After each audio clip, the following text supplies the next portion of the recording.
Nah, ini merupakan bentuk molekul linear yang terbentuk dari 3 atom, di mana tengah itu merupakan atom pusat, kanan kiri merupakan atom yang terikat. Yang kemudian terbentuk dalam satu garis lurus ini 180 derajat. Pada geometri molekul ini dipengaruhi oleh PEI, PEB maupun teori domain elektron. Nah, untuk eh, model molekul linear ini saya contohkan pada senyawa CO2, di mana elektron valensi pusatnya ada 4, jumlah domain elektron terikatnya ada 2, dan jumlah elektron yang akan digunakan itu ada 4 ya, karena 2 kali 2. Nah, jumlah elektron bebas atau PeB-nya itu ada 0, di mana pada rumus ini menggunakan jumlah elektron valensi atom pusat dikurangi jumlah atom yang terikat pada atom pusat dibagi 2. Maka dapat dilihat PeI-nya ada 2, PeB-nya 0. Yang menjadikan rumus AX2, di mana A ini adalah atom pusat, X2 merupakan atom yang terikat. Pada bentuk ini sudah yang paling stabil tolakannya. Nah, ini merupakan bentuk molekul segitiga planar atau yang bisa disebut segitiga datar, di mana geometri molekul ini dikatakan segitiga planar apabila terdapat 4 atom dalam molekul tersebut, yang masing-masing sudutnya ada 120 derajat. Bisa dilihat ini datar ya, tidak melengkung, dan yang saya contohkan pada senyawa BF3 itu ada elektron valensi pusat itu 3, sedangkan BeP-nya bisa dihitung dengan jumlah elektron valensi atom pusat dikurangi jumlah atom yang terikat pada atom pusat, kemudian dibagi 2, itu ada 3 min 3 bagi 2, maka ditemukan PI-nya itu 3, sedangkan BeP-nya itu 0. Nah, untuk menentukan bentuk planar atau segitiga datar itu ditentukan pada jumlah PEI. Kalau di sini 0 kan berarti tidak melengkung, tidak terjadi pergantian PEB. Ya, ini merupakan bentuk molekul tetrahedral. Tetra berarti 4 dan hedral berarti sisi. Berarti ada 4 sisi yang kita bisa hitung dari 1, 2, 3, dan 4. Nah, setiap sisi ini memiliki sudut. Sudutnya sebesar 109,47 derajat. Saya mengambil contoh senyawa CH4, di mana elektron valensi pusatnya ada 4, PEI-nya ada 4, dan PEB-nya 0. Sehingga kita dapatkan rumus AX4 yang bisa dilihat AX, A berarti C, X4 berarti H. H di sini berarti menghasilkan suatu bentuk molekul tetrahedral. Ini merupakan bentuk molekul bengkok atau V terbalik yang sudutnya kurang lebih 120 derajat. Geometri molekul ini dapat dicontohkan dengan senyawa SO2 yang masing-masing konfigurasi O itu ada 2 dan 6, sedangkan S itu 286.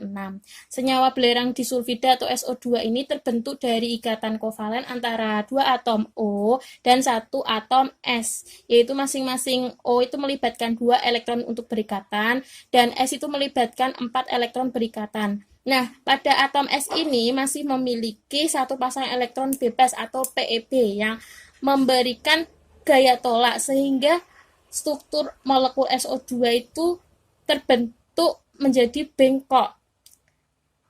Bisa dilihat bengkok ya. Terus ini bisa dilihat juga menjadikan rumus AX2E dari 2 pasang PeI dan 1 pasang PeB. Selanjutnya kita akan membahas tentang bentuk bengkok. Bentuk ini terjadi pada atom dengan 6 elektron valensi, yaitu contohnya atom O. Contoh molekulnya adalah 2O, di mana atom O mengikat 2 atom H. atom H akan membentuk sudut sebesar kurang dari 109,5 derajat. Sudut ini disebabkan karena adanya tolakan dari dua pasangan elektron bebas dan dari dua atom H itu sendiri. Molekul ini mempunyai dua pasangan elektron bebas dan dua pasangan elektron terikat dengan rumus AX2E2 yang menghasilkan sudut kurang dari 109,5 derajat. Selanjutnya adalah bentuk trigonal piramidal. Contoh dari senyawa ini adalah NH3, di mana N mempunyai 5 elektron valensi.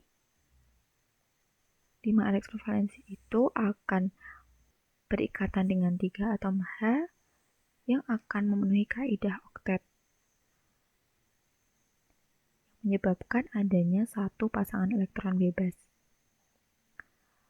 Sudut yang dihasilkan pada atom H ini disebabkan karena adanya gaya tolakan dari pasangan elektron bebas dan dari atom-atom H itu sendiri yang mempunyai gaya tolak-menolak sama besar. Bentuk ini mempunyai rumus AX3E1 di mana terdapat 3 pasangan elektron ikat dan 1 pasangan elektron bebas.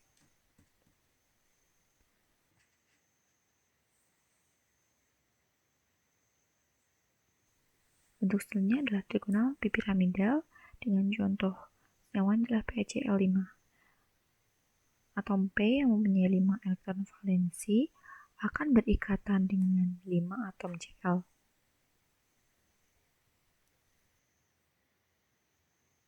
Atom Cl pada posisi ekuator akan membentuk sudut sebesar 120 derajat. Sedangkan pada posisi aksial akan membentuk sudut sebesar 90 derajat.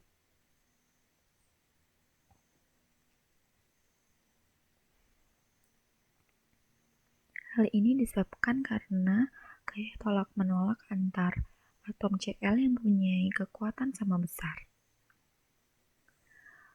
Bentuk ini mempunyai rumus AX5 di mana terdapat 5 pasangan elektron ikat dan tidak terdapat adanya pasang elektron bebas. Bentuk PCl5 ini termasuk salah satu bentuk yang tidak memenuhi kaidah oktet atau menyimpang. Jadi, walaupun ada 5 elektron valensi, tetap dapat berikatan dengan 5 atom Cl. Ya, untuk selanjutnya ada bentuk molekul tetrahedral tak simetri atau yang bisa kita sebut juga sebagai bidang 4. Di mana salah satu contohnya itu ada molekul SF4. Nah, dengan rumus AX2E. Jadi apabila SF4 itu membentuk suatu ikatan sudah membentuk sebagai molekul, itu akan membentuk AX2E. E merupakan sebuah PEB yang terbentuk dari adanya molekul tersebut. Nah, untuk S sendiri memiliki nomor atom 16 dan F memiliki nomor atom 9. Konfigurasi yang terbentuk pada S yaitu 286 dan untuk F konfigurasi yang terbentuk adalah 27. Untuk mengetahui PEB yang terbentuk supaya menghasilkan rumus AX2E sehingga kita dapat mengetahui bentuk molekulnya seperti ini, itu dapat kita peroleh sebagai berikut. Untuk PEB-nya, elektron valensi atom pusat yaitu 6 sesuai dengan konfigurasinya dikurangi dengan domain E ikatan yaitu 4. Domain E ikatan diperoleh dari SF4 di mana unsur F yang berikatan dengan atom pusat yaitu S memiliki jumlah 4. Nah, sehingga 6 dikurangi 4 dibagi 2 untuk mengetahui jumlah PEB-nya yaitu 1. Dengan PEI yang dapat kita ketahui adalah 4. Sehingga bentuk molekul yang diperoleh itu adalah seperti ini. Nah, sudut yang terbentuk itu adalah 90 derajat.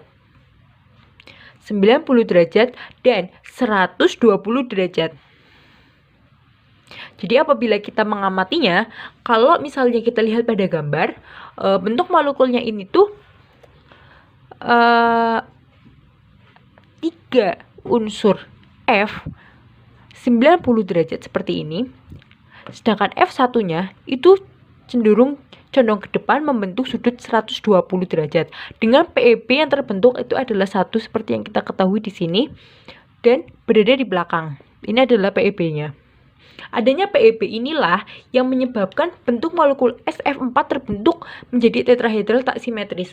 Karena adanya PEB inilah yang memberikan gaya tolak-menolak sehingga masing-masing atom ini saling bertolakan sehingga terbentuk seperti ini. Mungkin saya akan angkat. Nah, seperti ini. Nanti kalau seperti ini, berarti PEB-nya itu nanti adalah di sebelah sini, seperti itu. Oke, berikutnya ada bentuk molekul planar bentuk T atau bisa disebut juga sebagai huruf T, di mana salah satu contohnya itu ada ClF3 dengan rumus AX3E2. E2 adalah sebuah PEB di mana planar bentuk T ini berarti memiliki PEB berjumlah 2. Nah, salah satu contohnya itu tadi adalah ClF3 dengan nomor atom Cl adalah 17 dan terbentuk konfigurasi 287. Sedangkan F memiliki nomor atom 9 dan terbentuk konfigurasi 27. Nah, untuk mengetahui PEB-nya, yaitu elektron valensi atom pusat yaitu 7 dikurangi dengan domain E ikatan yaitu 3. Nomor elektron valensi atom pusat 7 diperoleh dari konfigurasinya di sini. Sedangkan untuk domain E ikatan yaitu 3 diperoleh dari unsur F3 di sini yang berikatan dengan atom pusat berupa Cl berjumlah 3. Nah, sedangkan untuk PEB-nya di sini bisa diperoleh yaitu 2. PEI-nya diperoleh 3. Nah, bentuk molekul yang terbentuk adalah seperti ini. Sesuai dengan namanya yaitu planar bentuk T atau huruf T, terbentuk seperti huruf T. Nah, untuk PEB-nya yaitu ada di sebelah sini. Adanya PEB ini yang menyebabkan molekul ClF3 terbentuk bentuk seperti ini karena PEB tersebut memberikan gaya tolak-menolak sehingga terbentuk molekul seperti ini. Dengan sudut yang terbentuk adalah 90 derajat. Ya, seperti ini. Dan di sini adalah PEB-nya. Oke, untuk selanjutnya ada bentuk molekul linear. Nah, mungkin sebelumnya sudah dijelaskan ada salah satu bentuk molekul linear juga. Namun, bentuk molekul linear di sini memiliki perbedaan. Apa itu perbedaannya? Perbedaannya itu adalah di rumusnya, di mana apabila di sebelumnya itu adalah AX2 tanpa adanya PEB, pada bentuk molekul linear di sini itu memiliki PEB berjumlah 3 sehingga terbentuk rumus AX2E3. Nah, salah satu contohnya itu adalah XeF2. Nah, Xe memiliki nomor atom 54 dengan konfigurasi 28 18 18 8 dan F memiliki nomor atom 9 dengan konfigurasi 27.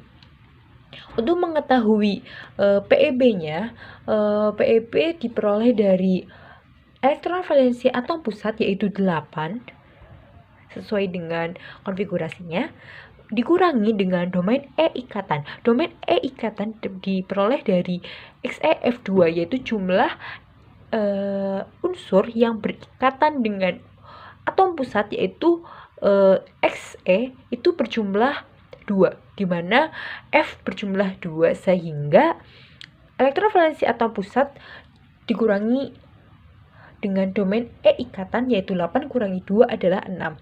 Sehingga diketahui bahwa PEB yaitu 3. PEI yang terbentuk juga adalah 2. Nah, bisa kita lihat pada bentuk molekulnya seperti ini. Linear ya, dengan sudut yang terbentuk adalah 180 derajat. 180 derajat. Nah, masih yang tadi kita hitung di mana PEB-nya itu adalah 3 atau 3 pasang. Nah, di sini adalah PEB. Nah, PEB ini memberikan gaya tolak sehingga terbentuk molekul seperti ini di mana terbentuk sudut yaitu 180 derajat karena memberikan gaya tolak menolak antara atom-atom ini seperti itu. ini merupakan bentuk dari geometri oktahedral. Terdapat 6 atom, 1, 2, 3, 4, 5, 6, dan 1 atom pusat. Jadi geometri molekul oktahedral ini menggambarkan bentuk senyawa dengan 6 atom yang tersusun secara simetris di sekitar atom pusat. Oktahedral ini memiliki 8 muka atau sisi sesuai dengan namanya yang berarti okta yang berarti 8. Jadi di sini terdapat 8 muka yaitu 1, 2, 3, 4, 5,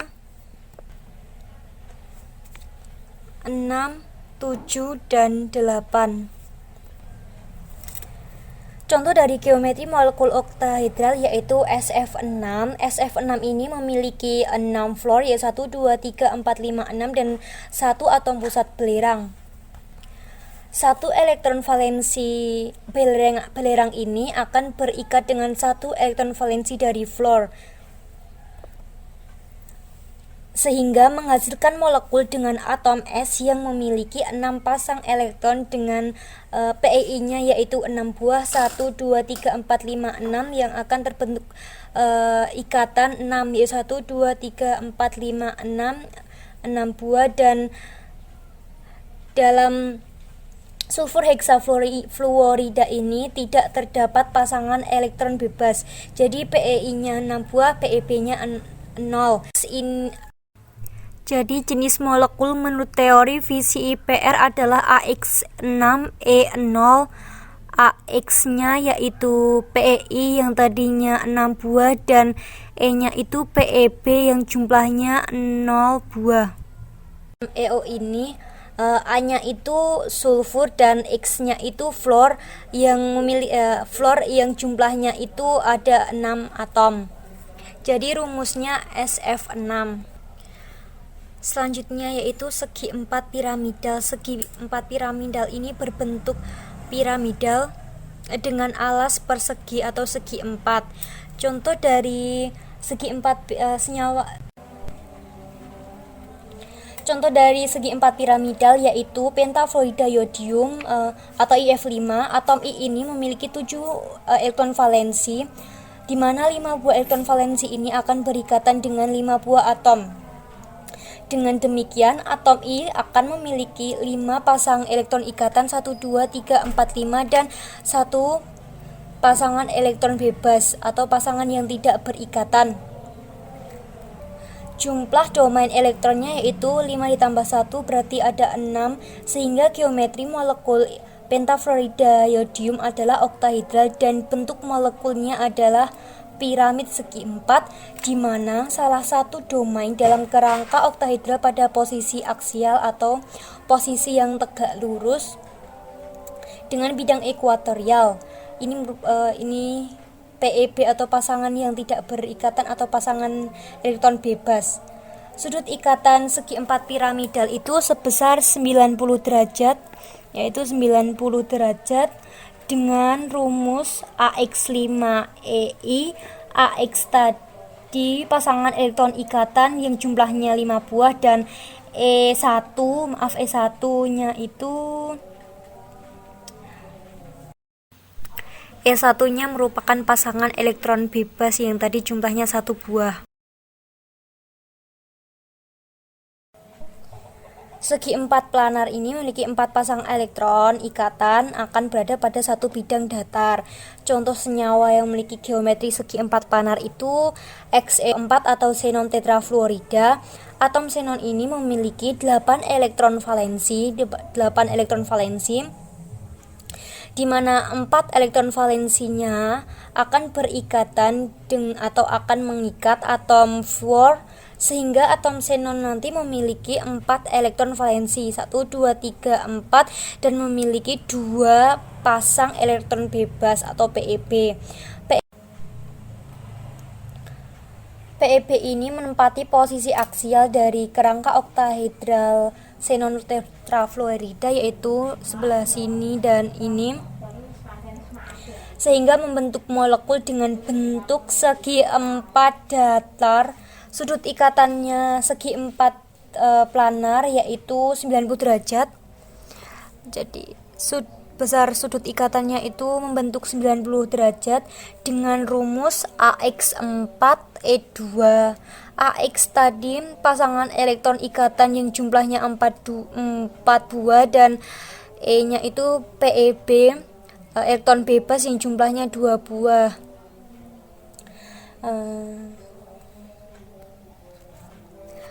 A di sini merupakan atom xenon dan X-nya merupakan atom fluor yang jumlahnya 4. Jadi rumusnya EXEF4.